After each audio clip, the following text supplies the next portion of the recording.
She looked me in the eyes and said, "You'll regret exposing him. You just lost everything." But the truth was, I'd already lost him the moment I realized who he really was. My name is Isabel. I'm 32 years old. And last month, I discovered that my boss, the man I'd admired, trusted, even defended in boardroom meetings, was also my husband. Not metaphorically. Not emotionally. Legally. My husband of 7 years, under a different name, was the CEO of the company where I'd worked for nearly a decade. He had created an entire second identity. A different background. A fabricated past. A carefully curated version of himself with just enough distance from the truth to be believable. And I, his wife, had no idea. When I exposed him, it wasn't for revenge. It was for clarity. I needed to know that I wasn't losing my mind. That my instincts hadn't betrayed me. That I wasn't the one who'd been living a lie. But I didn't expect the real betrayal to come not from him, but from her. Her name was Camille Prescott. My manager. My mentor. The woman who'd sat across from me in late-night meetings, who'd told me how much potential I had, how much she believed in my future. She knew. Not just about him, but about me. About everything. And when I exposed him, she turned on me with a precision that could only come from someone who'd been waiting. That morning, I'd stood in front of the boardroom projector with shaking hands and undeniable proof, employment records, financial statements, marriage licenses, all pointing to the truth. The man who'd risen to power at Langford and Keene under the name Evan Holt was actually James Callahan, my husband. And she said nothing. Not a word in my defense. Not a flicker of surprise. Just a still, calculating silence as the room imploded around me. I had always thought the worst betrayal was romantic. Infidelity. Lies. Secrets. But betrayal from someone who called herself your friend, someone who pretended to support you while undermining you silently, that's a different kind of cut. I walked out of the office that day with nothing but my bag, my phone, and my wedding ring still clutched in my palm. I haven't worn it since. My parents called that night. They'd seen the story online. The anonymous whistleblower who exposed the CEO's fraud. Of course, they didn't know it was me. Neither did the press. But Camille did. And she made sure I knew that whatever power I thought I had left, it was gone. "You should have come to me first," she said. I just stared at her. I couldn't think of a single reason I would have. He had lied about everything. His degree. His previous companies. Even his family. He'd told me his parents were dead, that he had no siblings, no ties. And I'd believed him. Because that's what you do when you're in love with someone. You believe them. I met him when I was 24. A client at the firm. Handsome. Quiet. Almost too perfect. We had coffee, then dinner, then weekends away that turned into keys exchanged and late-night plans for the future. He proposed in Florence, during a work trip. It was understated. Intimate. Just the way I liked it. He never wanted a big wedding. Said he didn't have anyone to invite. Now I understood why. And I should have noticed. The way Camille's voice softened whenever she mentioned him. The way she deferred to him in meetings, even though she outranked him. The way she always seemed to know what he was thinking before he spoke. At first, I told myself it was nothing. Professional respect. Office dynamics. But that afternoon, when I stood alone in my apartment with the evidence splayed out across the dining table, I realized something deeper. Camille hadn't just known about James. She had protected him. And maybe, she had loved him too. I didn't sleep that night. I lay awake in my clothes, staring at the ceiling, replaying every moment of the last 7 years with a new filter. Every unanswered question. Every strange deflection. Every time he'd come home late and blamed traffic or last-minute meetings. I had ignored my own intuition. Doubted my instincts. Minimized my own discomfort because I didn't want to be that woman, the one who mistrusts without proof. But proof has a way of appearing when you least expect it. And when it does, you can't unsee it. The next morning, I got an email. From Camille. Subject, meeting. No greeting. No signature. Just one line. We should talk before this gets worse. I stared at it for a long time. Then I packed a bag, turned off my phone, and left the city. What I did next wasn't planned. But it would change everything. And it started with a folder I'd hidden 6 months ago. Something I wasn't supposed to find. But I did. And once I opened it, I understood the truth about who they were. And who I had to become in order to survive them. I didn't expect the cold to feel familiar. But as I crossed the state line into Vermont, with my bag in the back seat and no destination beyond silence, I felt something click into place. A memory, maybe. Or just the dull recognition that escape has a sound. It's quieter than I thought. The cabin was still there. Tucked behind the tree line, far off the main road, where no signal reached and time lost its grip. James never knew about it. Neither did Camille. It was one of the few things I'd kept for myself. I unlocked the door with frozen fingers, stepped inside, and exhaled for the first time in days. No one would find me here. The folder was in the bottom drawer of my desk at home. I'd copied its contents onto a flash drive 6 months ago, during one of those evenings when James was late and my intuition wouldn't let me rest. It had started with a missing invoice. A discrepancy on a joint account he swore we'd closed. I remember logging in, more out of boredom than suspicion, and seeing the recurring payments. A second apartment. Travel. Unfamiliar names. He was careful, just not careful enough. At first, I thought he was having an affair. It seemed obvious. But the records went deeper than that. There were business licenses registered to aliases. A trail of shell companies. Investments with no source. A second phone account under a name he'd once joked about using as a pen name. I didn't confront him. I watched. I waited. And I made copies. It wasn't just the lies that unraveled me. It was the precision. The orchestration of his double life. He had built an entire career from nothing, right under the nose of a company that prided itself on due diligence. The name Evan Holt didn't exist before 2016. His credentials were manufactured. References untraceable. And yet, no one ever questioned him. Except me. In the quiet of the cabin, I reread every document.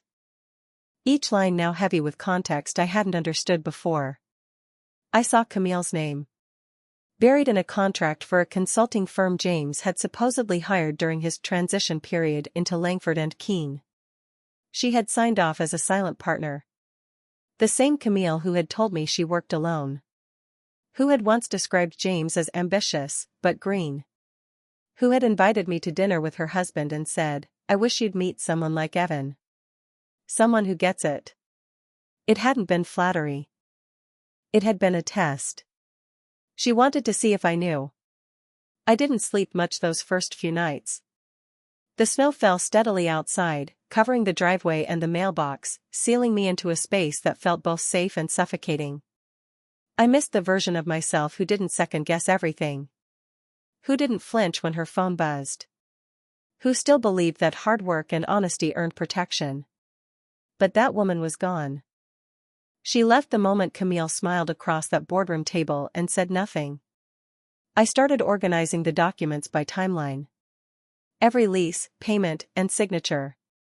I matched dates, tracked travel records, mapped out every connection. The more I traced it, the clearer the picture became. James hadn't just deceived me. He had leveraged me. My background. My reputation at the firm. My network. I had introduced him to half the senior partners under the guise of being a supportive wife. They knew me. Trusted me. Which meant they never questioned him. And Camille? She had paved the rest of the road. I thought back to all those coffee meetings. The invitations to retreats. The sudden raises. I had always believed she saw my potential. Now I understood. She had been buying my silence, preemptively. Because when the truth came out, the damage wouldn't just fall on James. It would fall on the firm. On her. She was protecting the brand. On the third morning, I lit a fire and opened the last file on the drive. The one I had labeled emergency and never dared to examine fully. It was a recorded call. A voicemail, from James to someone named Brenton, the name listed as a co-director on one of the shell companies. His voice was calm. Measured. We're almost there. Once the merger closes, the rest falls into place. She won't interfere. Trust me. She's not built for confrontation. That part echoed. She won't interfere. He meant me. I played the clip again. Listen to the exact cadence. The subtle edge of amusement.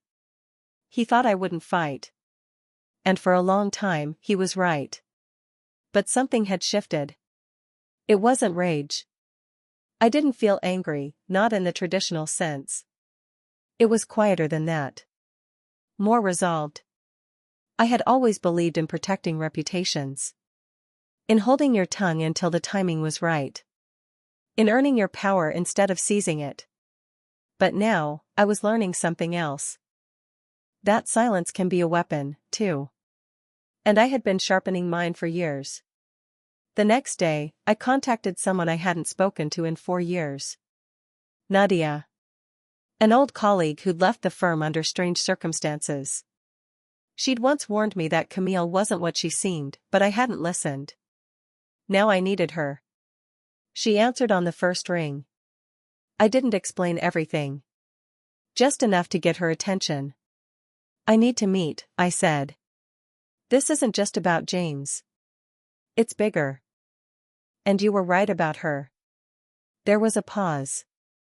Then she said, where? I gave her the address. She'd have to drive 6 hours through the snow. But she didn't hesitate. Something in my voice must have convinced her. I looked around the cabin as I ended the call. The fire had burned low. My coffee was cold. But for the first time in days, I felt warm. Because somewhere between betrayal and exile, I had found a new kind of clarity. The kind that doesn't come from forgiveness. The kind that demands you become someone else, someone smarter, quieter, harder. And by the time Nadia arrived, I would be ready to show her everything. Even the part one hadn't admitted to myself yet. Especially that part. I had prepared facts. Nadia brought memories. She arrived just after sunset, headlights slicing through the trees like searchlights, and for a moment I felt exposed. Then the engine cut, and she stepped into the snow in her worn boots, hood up, hands buried deep in her coat pockets. We stood in the doorway for a few seconds longer than we should have. Then I stepped aside, and she came in without a word. She didn't look surprised.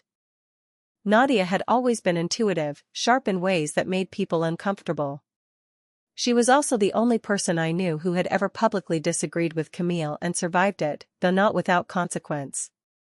She unwrapped her scarf slowly, scanning the walls, the flickering fireplace, the silence. This is yours? I nodded. She said, it fits. We sat across from each other, 2 women who once shared office jokes and lunch breaks, now sharing a secret heavy enough to crush the floorboards. I showed her the files. The ledger. The shell company registrations. The transcript of the voicemail James had left. She read without interruption, flipping each page with quiet, controlled fingers. Then she leaned back and said, they were always planning something like this. I just didn't think he'd be the one to carry it out. I asked her what she meant. She said, Camille's built her career on laundering power. She finds people who are hungry but clean, like you were, or scared but useful, like me. Then she attaches herself just enough to profit from their shine. But she never lets them stay clean. I felt the words settle into me like sand into wet cloth. It made sense now. The promotions that felt too sudden. The way she'd insisted I handle investor relations when James started rising. The way she'd praised my loyalty when I chose to work late instead of going home. That wasn't mentorship. That was leverage. I opened my laptop and showed Nadia the spreadsheet I'd built, the full network. Camille's influence across smaller firms. James' pseudonyms. The accounts registered in Dubai. The transaction chains routed through Belize. She stared at it for a long time, then whispered, "This is dangerous." I replied, "I know. Because this wasn't just fraud. It wasn't even just betrayal. It was a deliberate erasure of truth. They had rewritten their histories and used mine to do it." That night, after Nadia went to bed in the guest room, I sat alone by the fire, watching the light flicker against the walls. I kept thinking about all the times I had trusted my instincts and then talked myself out of them. The moment I found that second phone in his gym bag. The slip when Camille referred to James as our boy. The meeting when my access to financial data was suddenly restricted due to departmental realignment. Each time, I had rationalized. Because women are trained to second-guess their discomfort. To prioritize appearances. To preserve the peace even as it costs them everything. But silence is a debt that collects interest. And I had overpaid. By morning, I had made my decision. I wasn't going back to the city. Not yet. Not until I had something that couldn't be explained away in a press statement or buried under non-disclosure clauses. We started compiling. Nadia cross-referenced employees who had suddenly resigned after working with Camille or James. I drafted statements of work, traced the inconsistencies in hiring timelines, linked legal addresses to P.O. boxes to overseas wire transfers. But the more we uncovered, the more isolated I felt. Because with every new revelation came the question, who else knew? The partners at Langford and Keene? The investors? HR? Had I ever really been alone in this betrayal, or just the only one naive enough to be surprised by it? Nadia tried to keep me grounded, but even she could see it. One afternoon, she said, "They picked you because you're strong in all the wrong ways. Patient. Loyal. Private. That makes you easy to use." I didn't answer. Because she was right. I remembered the first year of marriage with James. How he'd praised my discretion, my poise. How he'd smiled whenever I smoothed over awkward conversations, filled silence with empathy, deferred to his opinion in public. He called it elegance. I called it love. But it was preparation. By the end of the week, we had something airtight.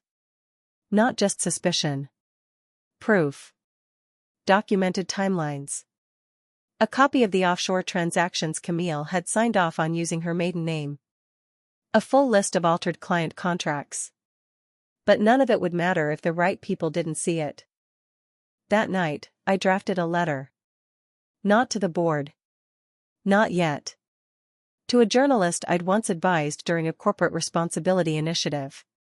A woman who had built her career on investigating financial misconduct and who owed me a favor. I didn't ask her to publish anything. Just to listen. I hit send, closed my laptop, and exhaled. I thought I'd feel powerful. Or vindicated. Instead, I felt like I was preparing for war with no armor, just truth. The next morning, there was a response in my inbox. It was only 5 words. "Let's talk. Bring everything." Nadia looked over my shoulder and said, "You're going to do this, aren't you?" I said, "I already am." And for the first time in weeks, I felt something shift. Not relief. But resolve. Because I wasn't trying to punish them anymore. I was trying to take myself back. And I wasn't going to wait for permission. The hardest part wasn't gathering evidence. It was deciding who I had to become to use it. I was never someone who enjoyed power plays. I built my career on competence, discretion, and a quiet kind of excellence that made people feel safe around me. That version of me wouldn't survive what came next. So I let her go. Nadia and I left the cabin before dawn. The roads were still icy, the horizon still dark. She drove while I read through everything one last time: dates, figures, statements, call logs, notarized confirmations. My fingers trembled slightly, not from fear, but from the magnitude of what I was about to do. By mid-morning, we were in Manhattan, standing in the quiet lobby of a nondescript media office that masked the force behind it. Caroline Tate wasn't just any journalist, she was the one people called when the house was already on fire. She greeted me with the kind of firm handshake that said she wasn't interested in pity. Just facts. I respected that. We went into a private conference room. Nadia stayed quiet while I opened the laptop and began walking Caroline through the file. I didn't dramatize. I didn't editorialize. I gave her exactly what she needed: truth layered in strategy, delivered without apology. When I reached the part about the merger, she looked up sharply. If this is accurate, they're weeks from acquiring majority control. I nodded. It's not just theft. It's positioning. They're laundering legitimacy through the acquisition itself. She tapped her pen against her notebook and said, "This goes beyond them. You know that, right?" I said nothing. Because of course I knew.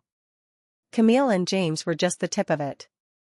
What I had uncovered was structural. A pattern. A system that allowed people like them to pass through every checkpoint because they were polished, well-spoken, and backed by people with something to gain. If this story broke the way it should, it wouldn't just sink their careers. It could topple parts of the financial sector. Caroline asked if I wanted to go public.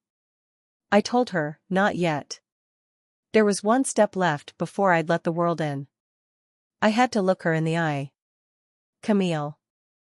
The woman who told me once, in a hotel lobby after a networking event, that women like us had to move differently. That we had to be smarter, quieter, cleaner, because power wasn't built for us. I had believed her. Now I understood that she hadn't been warning me. She had been setting the stage for my silence. I asked Caroline to give me 48 hours. She agreed. But just barely. If I get a leak from another source, I won't sit on it for you, she said. I replied, I don't expect you to. We left the office and walked to a cafe 2 blocks away. Nadia was already there with coffees. I sat down and stared at mine for a long time. Then I said, I need to see her. Nadia didn't ask if I was sure. She just said, I'll wait nearby. The meeting was easier to arrange than I expected. Camille didn't even pretend to be surprised when I texted her. Her reply was almost cordial. Of course. My office. Noon. As if nothing had ever happened. I arrived early. Sat in the lobby, legs crossed, spine straight, hands still. The receptionist looked up once, then quickly back down. There was a tightness in the air, like everyone could feel something approaching but no one wanted to name it. Camille's assistant came out and led me to her office without a word. And there she was. Sitting behind her glass desk, blazer crisp, eyes tired but unshaken. She didn't stand. She said, You've been busy. I replied, So have you. She gestured to the chair across from her. I sat. Slowly. She looked at me the way she always did when she was calculating. As if I were a project to manage. I assume you want to talk about James. I said, I want to talk about you. She didn't flinch. I opened my laptop and turned it toward her. Not all of it, just one spreadsheet. The one that showed her signature. The fake consultancy. The silent partner entry. Her gaze didn't move.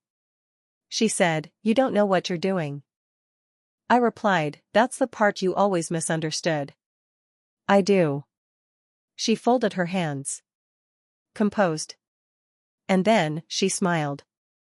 It wasn't cruel. Just tired. If this goes public, it won't touch me the way you think it will. I have layers between me and that name. Legal distance. Plausible deniability. They'll isolate James. He'll take the fall. And you'll burn with him. I watched her closely. She believed every word. And maybe she was right. Maybe I would burn. But I'd learned something in that cabin, something I hadn't been ready to face before. I wasn't afraid of fire anymore. Because fire doesn't just destroy. It also clears. I closed the laptop. Stood up. I'm not here to threaten you, Camille. She raised an eyebrow.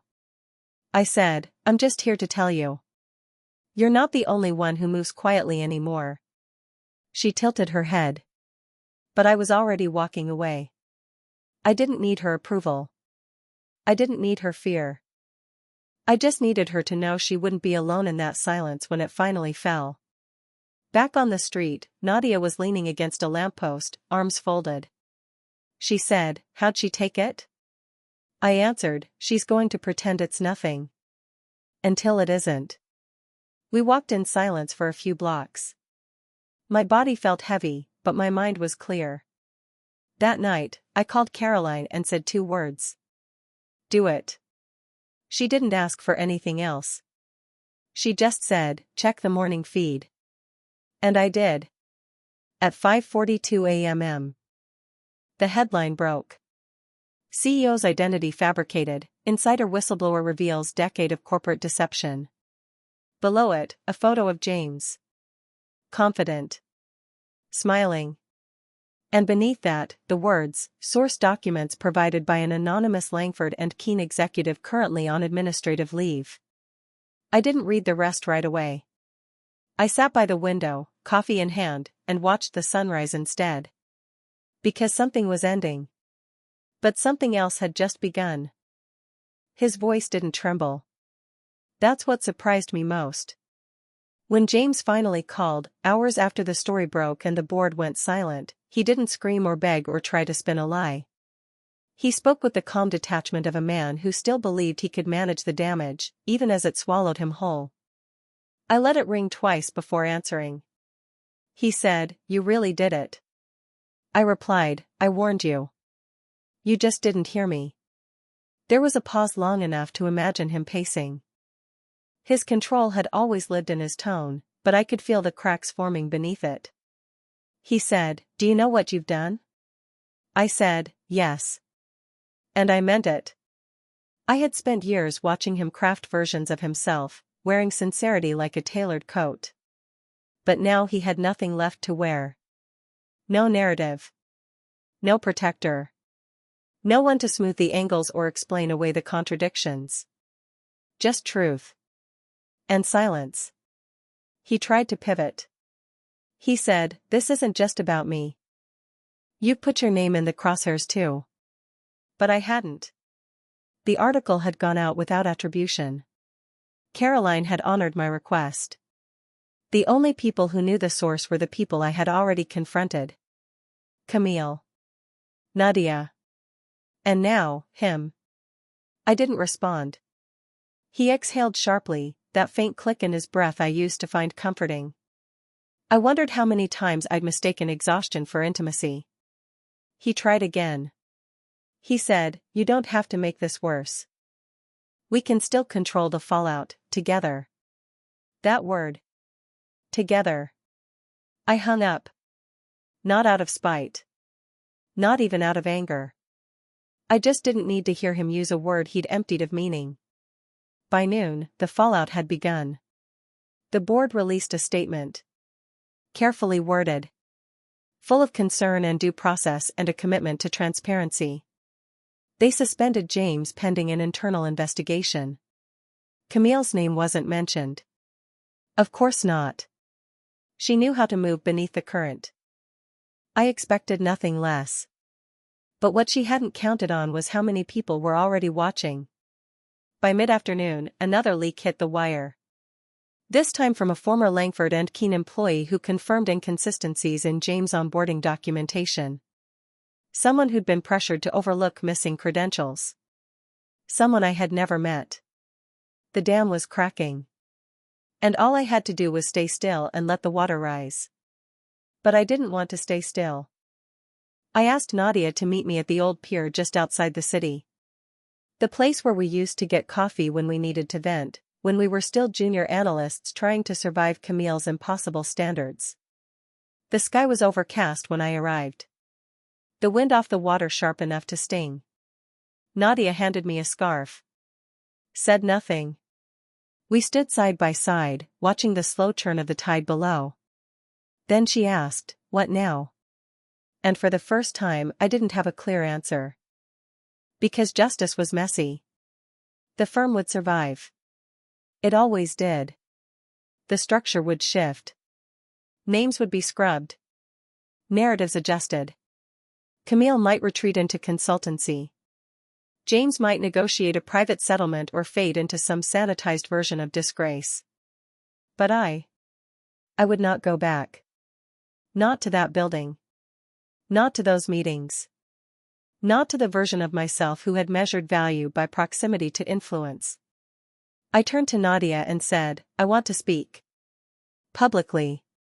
She didn't flinch. She said, "Are you ready for what comes with that?" I nodded. I didn't need protection anymore. I needed clarity. That evening, I called Caroline and told her I was ready to go on record. We met at her studio the next morning. No lights. No makeup crew. Just a single camera and her voice behind it. I wore a black sweater. No jewelry. No notes. She asked me what I wanted people to understand. I said, "That silence isn't neutrality. It's complicity." Then I told my story. Not just the fraud. But the slow erosion of self. The way power can wrap itself in mentorship and praise and opportunity. The way women are asked to be grateful for inclusion in rooms designed to consume them. I didn't cry. I didn't shout. I spoke the way I'd always spoken. Calm. Measured. Precise. But this time, not to protect anyone. When the video went live, it reached 250,000 views in 12 hours. The firm issued another statement. This time, they included my name. They said they were grateful for the courage of the whistleblower and committed to improving oversight. James deleted his social accounts. Camille? She issued a private letter of resignation to the board. A week later, she was gone. Just like that. I expected to feel triumph. Instead, I felt weightless. Not free. Not yet. But untethered from the obligation to hold anyone else's secrets. I stayed in the city for another week, mostly anonymous. I walked, a lot.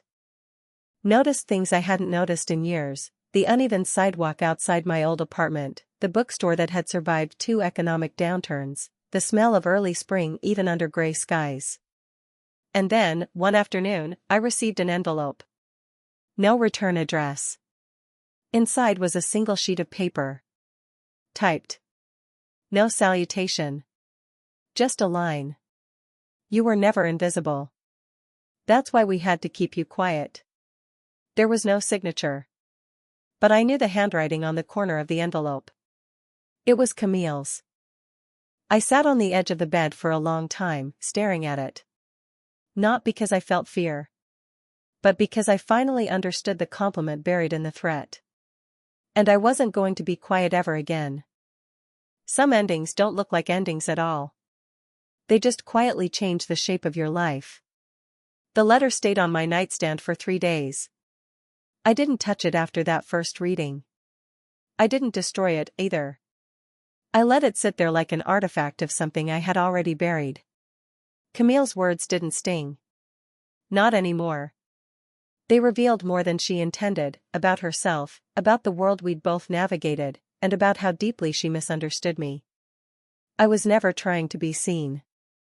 I was trying to survive. I packed my things slowly. There was no rush. No job waiting. No flight to catch. The firm had offered a generous exit package through a legal intermediary, a tidy way to reward my integrity without acknowledging the damage they'd allowed. I accepted it. Not because I needed their money, but because I wanted their silence. I wanted their names off my phone and their eyes off my life. Nadia returned to San Francisco the following weekend. She left behind a note and a copy of a book I'd once recommended to her. Inside the front cover, she had written, "You never needed their permission. Just a mirror." The apartment felt different after she left. Not empty, just finally mine. Stripped of expectation, loyalty, and performance. For weeks, I didn't answer the door. I didn't go out unless it was early, quiet, safe.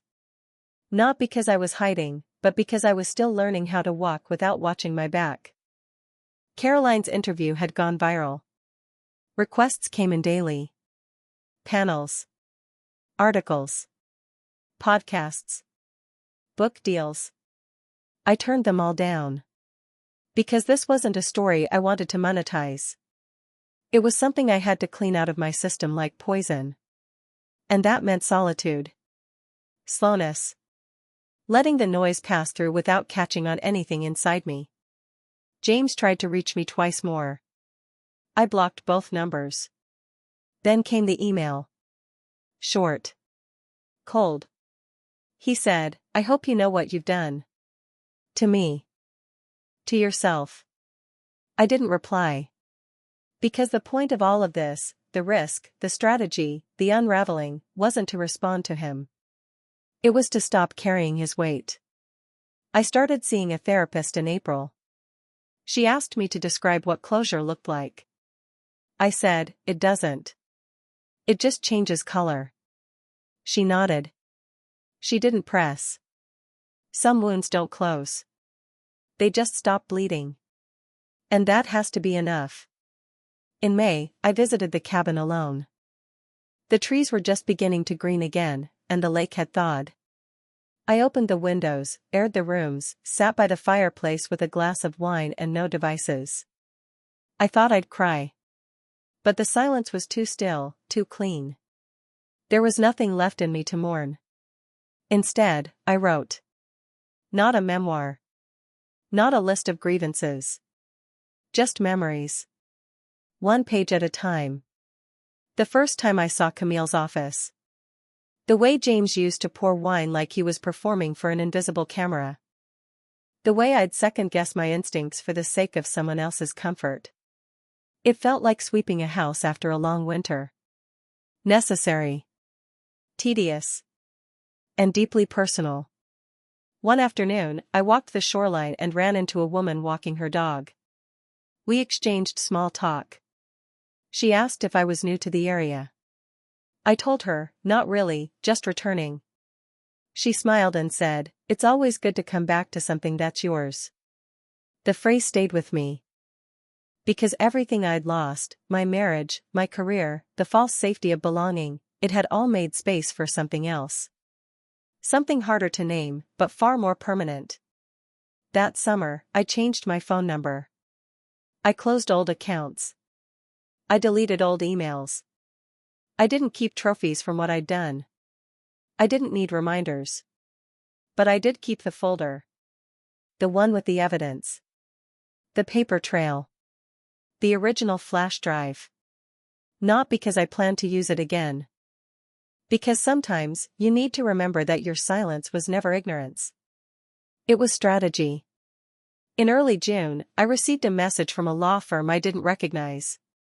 A class action suit had been filed by a group of former employees against Langford and Keene. They were requesting my deposition. I said yes. But I requested to testify in writing. Because I didn't want to be in their rooms again. Not on their terms. My statement was factual, restrained. But I ended it with a single sentence they didn't ask for. I wrote, "Power only survives in darkness." All I did was open the window. After that, the correspondence stopped. I bought a ticket to Lisbon in July. No itinerary. No obligations.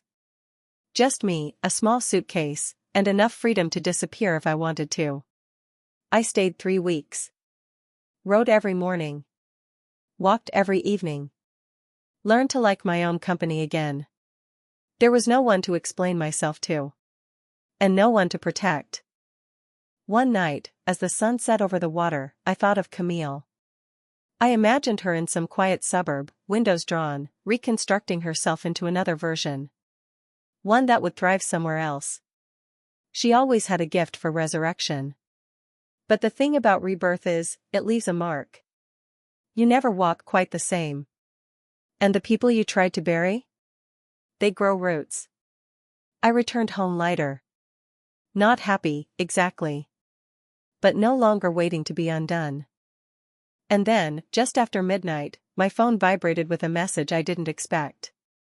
No name. Just 3 words. I found her. And I knew exactly what it meant. Some ghosts don't stay buried. They just wait for the right knock at the door. The message came from a burner number. No contact saved. No punctuation. Just, I found her. And somehow, I didn't need to ask who. Camille. I stared at the screen for a long time, the way you look at an old photograph of someone who no longer knows your name. I hadn't thought about her in weeks. Not directly.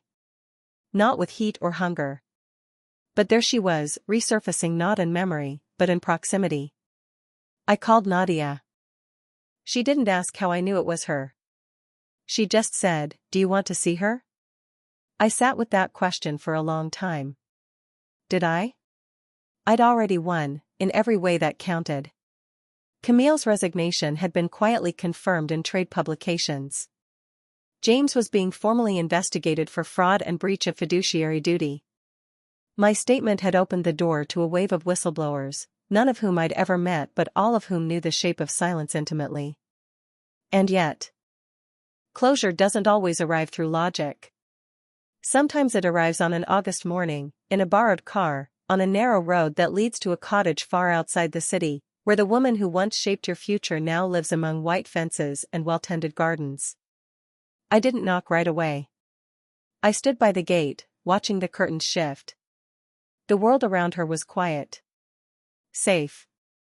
Tucked into a kind of curated tranquility that made it easy to pretend nothing had ever burned.